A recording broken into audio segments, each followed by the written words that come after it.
That may be the greatest catch I've ever seen in my life. Okay, my dudes, y'all probably saw this on Patreon, but I am very excited to go through and announce that we have updated our 2021 rookie rankings. Now, y'all know at the beginning of the offseason, as soon as we had the NFL draft go over with, that May, we got y'all out a Dynasty rookie draft guide. And since then, of course, I'm going to have more time to digest. I'm going to have more time to hear people that are frankly smarter than me and see what the high stakes redraft players are doing and go through and see, okay, well, if Michael Carter is all of a sudden working with the first team offense, of course we can't ignore that. Of course, I have to come out here and I have to take my L and I have to make sure we are adjusting his rankings in our Dynasty Rookie Draft Guide. So instead of going through and just resending the draft guide out to everybody, what I've decided to do is go through, post those rankings on Patreon. And if you didn't get the Dynasty Rookie Draft Guide, if you don't have our Dynasty rankings, there's about the easiest way you can get those.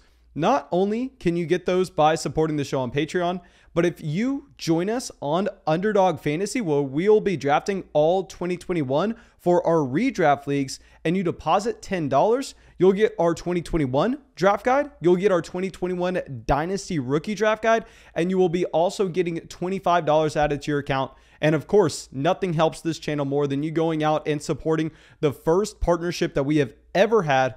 So yeah, go down there, drop that like, subscribe to the channel. Let's dive in to our updated rankings. We have not made a Dynasty video in so long. Nobody's going to be surprised to see this, but we are going to start it off with Trevor Lawrence at the #1 spot. Now, y'all know I said after the NFL draft, and I am still maybe of the opinion that if you really like Trey Lance, I'm fine with you taking Trey Lance at the #1 spot overall. But the reason I'm going to be ranking Lawrence there is simply I have seen way too many people on Patreon send me their Dynasty startups where they're sending me a link and going, look, Mason, I just got Trey Lance in the 5th round of this Superflex startup.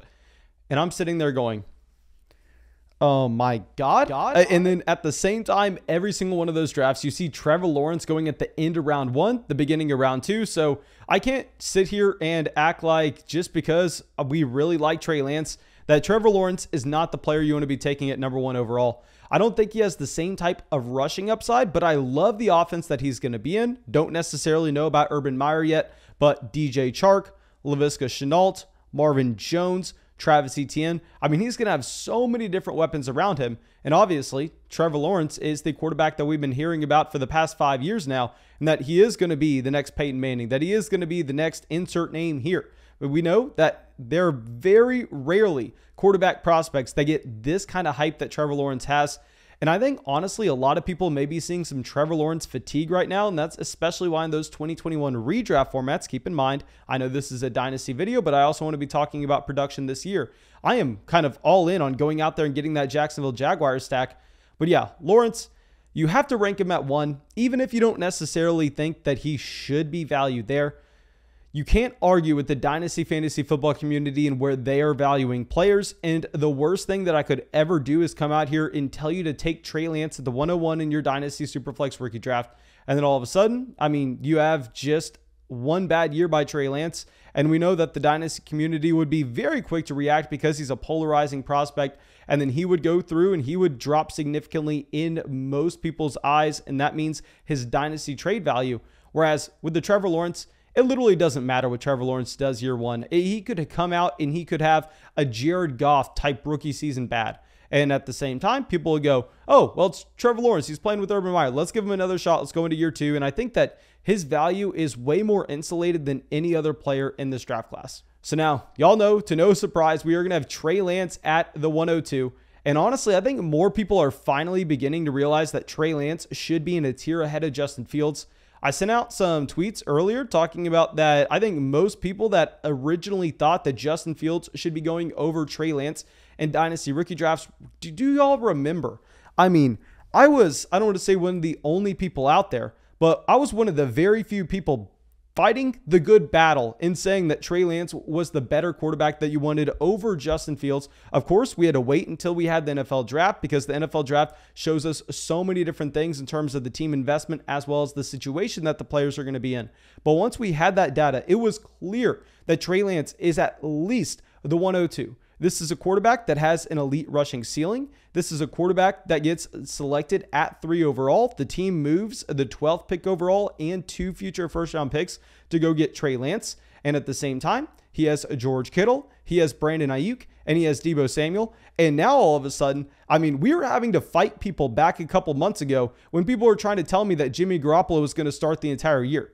And I was willing to bet any amount of money that you had Trey Lance starting by week 3 for this team, because you go through, you see that, I mean, 9 out of 10 of the past quarterbacks that were drafted within the top 3 picks, they're all starting by week 4. So it's a clear historical trend that we see that these rookies that have this type of team investment, they are starting very early on. And it doesn't even matter, to be completely honest, if Trey Lance comes out and he's a disappointment for the 49ers. If he comes out and he's a disappointment for the 49ers, who freaking cares? Because Trey Lance is going to be such an elite rusher in fantasy that I don't want to call him Lamar Jackson, but he's going to be very similar to someone like a Jalen Hurts, where he can be a bad NFL quarterback and at the same time, he can still be highly productive in fantasy.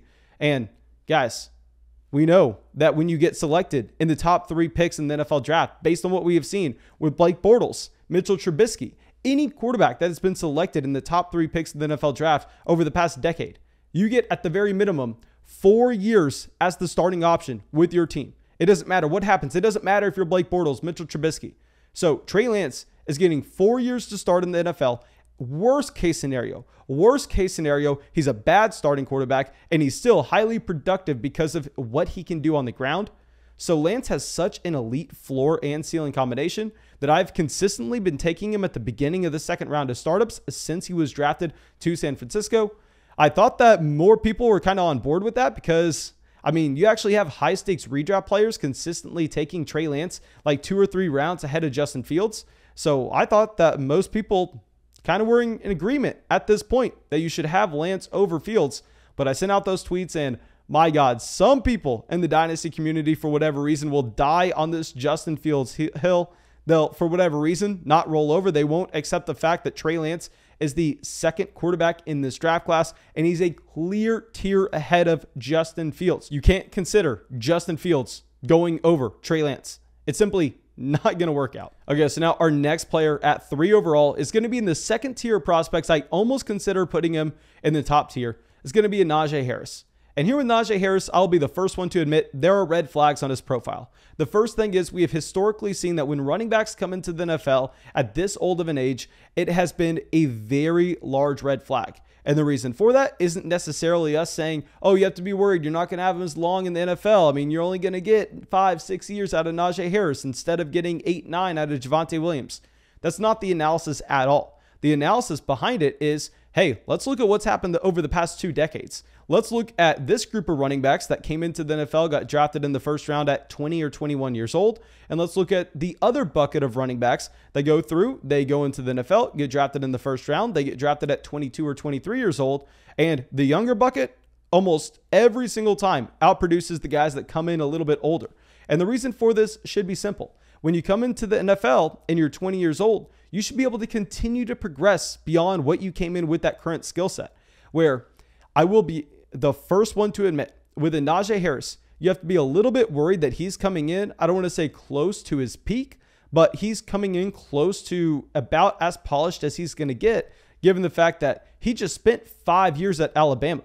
I would argue that Alabama, probably the best organization in terms of developing talent across the entire country. I mean, I want to say that if you're a player and you're wanting to improve your craft, would you rather be in an NFL organization or would you rather be at Alabama? Now, I know that is ludicrous to say, but I would imagine that Alabama's working a lot more in developing, and I think that Najee Harris is more so close to his finished product compared to what you're going to see with someone like a Javonte Williams. But beyond that, I mean, he's a clear running back 1 in this class, given the fact that this is someone that you can lock in to having 300 plus touches for the next 4 years. We know running back options also come with that 5th year option. Running backs drafted in the first round. So beyond all this, I think that Najee Harris is a very safe option to have 3 overall, even though I will say there are a few red flags. Obviously, we talked about the age. You also have the Pittsburgh Steelers situation, the offensive line, and Ben Roethlisberger really falling apart. We don't know what they're going to be at quarterback next year. So yeah, there are a few red flags, but you can't ignore the volume. For that reason, you have to have Najee Harris at 3. So now we are going to have to take our L here. So y'all know, back in May, I came out and I said at 4, we did not want Kyle Pitts. We wanted Travis Etienne. Well, now I'm sitting here going, we were wrong. Please forgive me. Just like how I'm asking everybody to go out there and admit that they were wrong in drafting Justin Fields over Trey Lance, I was wrong in drafting Travis Etienne over Kyle Pitts. Because once you see Atlanta officially get rid of Julio Jones, you go through and you see how pass happy this Atlanta Falcons offense should be. And you understand that Kyle Pitts, like we have always said, I've always been the first person to admit that Kyle Pitts is the best tight end prospect of all time. I mean, he is an elite player. And my thought process always with Kyle Pitts is that we have a large historical trend of running backs producing very early on in their NFL careers, and those guys seeing that elite jump in value after their rookie season happens every single time in Dynasty, whereas at the tight end position, you know that's going to be one that takes a little bit longer for those players to actually go through and start producing. So I initially thought that we were going to be able to draft Travis Etienne now and then go through and trade him for Kyle Pitts next offseason. Yeah, I was wrong with that analysis. You should not be going in with that thought process because at this point, I think it's almost going to be impossible to acquire Kyle Pitts next year. I think you could, I don't want to say safely say that Kyle Pitts is going to be the tight end 1 overall in Dynasty rankings next year, but it's definitely possible. And I just have to come out here. I have to take my L. We should have had Travis Etienne behind Kyle Pitts. We should have had it that way the entire time. We're putting Kyle Pitts at 4 now. This is a tight end, like I've already said. We don't need to talk about Kyle Pitts. Everybody knows about him. I just want to talk about him in reference to the other players that we have him ranked around. I think we are looking too much at the historical trends at tight end, not enough at the situation in Atlanta where there was so much volume to be had that now you really look at the redraft projections for Kyle Pitts and you go, okay, well, if Kyle Pitts does end up being a top 5 tight end his rookie season, we know how Dynasty players are going to react. We know what his value is going to do. Kyle Pitts will all of a sudden be the tight end 1 in Dynasty. So yeah, Kyle Pitts going to be have to be at the 104. So now at the 105, we are going to be going with someone I know a lot of people don't want us to go with, but we are going with Travis Etienne. Now with Travis Etienne, yes, I understand. We've said this a million times before. James Robinson is there. James Robinson is going to have a role this season. But at the same time, I'm not asking Travis Etienne to be a 3-down workhorse. You're not drafting Travis Etienne for him to be Najee Harris. Instead, you're drafting Travis Etienne for him to be Aaron Jones, Alvin Kamara, DeAndre Swift, any of those running backs that we have seen that have the ability to get targeted at a heavy rate coming out of their backfields. And when they get to the red zone, they also have the frame that they can also be getting the high value touches in terms of converting those carries to touchdowns. I believe that Travis Etienne actually does fit that mold. I think that you're going to have a James Robinson playing a very similar role that you actually had last year in Green Bay and the year prior, where Aaron Jones is only getting about 60% of the touches. But at the same time, Jamar Williams, who's getting the other 40%, isn't producing at all in fantasy. And the reason is, I mean, you have a Jamar Williams in Jacksonville. It's going to be a James Robinson. They're getting every carry between the 20-yard lines. And those players are not going to have the elite access to the ceiling that you're looking for without an injury to the other running back in their backfield. So Travis Etienne, I know it's aggressive. We are going to have him at 5 overall. I'm drafting him in 2021 redraft leagues, and I'm going to continue to draft him in dynasty formats. Okay, so now let's go to our 6th player overall. I know a lot of people are going to be hating me for waiting this long to put him in here. Justin Fields. And I will be the first person to admit, guys, yes, Justin Fields has a ridiculous ceiling. You look at his rushing capability and you can't necessarily deny the fact that that combined with his arm talent, his arm strength more in particular, kind of gives him a spot where you wouldn't be surprised if Justin Fields one day became the quarterback 1 in this draft class. Now I'm saying if we're looking at things through a range of outcomes lens, yes, that's possible. Is that likely? Hell no, that's not likely whatsoever. And the reason why I have Justin Fields this much lower than a Trey Lance is where we made the reference to when we ranked Trey Lance, that if you look historically, that quarterbacks that get drafted in the top 3, they have at the minimum a 4-year leash. At the very minimum, it doesn't matter if they're Blake Bortles, Mitchell Trubisky level bad, they're going to be starting in the NFL that long. Whereas on the case where a player goes at 10 overall like Justin Fields, The leash here is going to be a lot shorter based on what we have seen historically. Now, I think that Justin Fields, yes, he's going to at least get the chance to go through and start 2 years, but it's a completely different situation where if you actually have Fields be as bad as what you had with a Bortles Trubisky, I'm not saying that he is. I'm just saying that it's possible. We know that the quarterback position is the hardest position to evaluate coming into the NFL. Teams get it wrong over and over and over again. The team investment isn't there to give Justin Fields the same type of floor that you actually have from a Trey Lance. So that's the reasoning that I think that you have to drop him significantly lower. Keep in mind, guys, I'm not just going off NFL draft capital here. We're also looking at situation. We're also looking at rushing upside because we know that correlates directly to fantasy points. Now, if we were just looking at situation, we'd have Zach Wilson higher, who we'll get to in a second. But also, I just want to put a quick little asterisk in here with the Justin Fields, with everybody telling me about how good he looked in the Ohio State offense last year, and they're trying to be a quarterback scout guru from their couch watching all 22 tape.